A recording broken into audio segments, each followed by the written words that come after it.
Yun, nagkakagulo na sila doon, no? Yan, nag-ano muna sila, nag-exercise.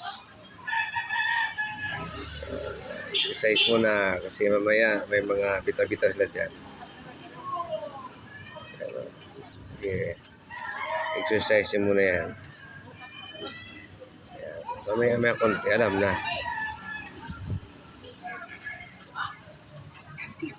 Nagkakagulo-gulo na sila dyan. Mamaya may bitaw na dyan.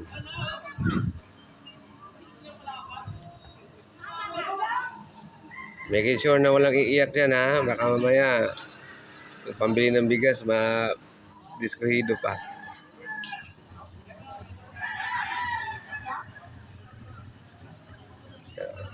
Kinukondisyon nila yung manok nila.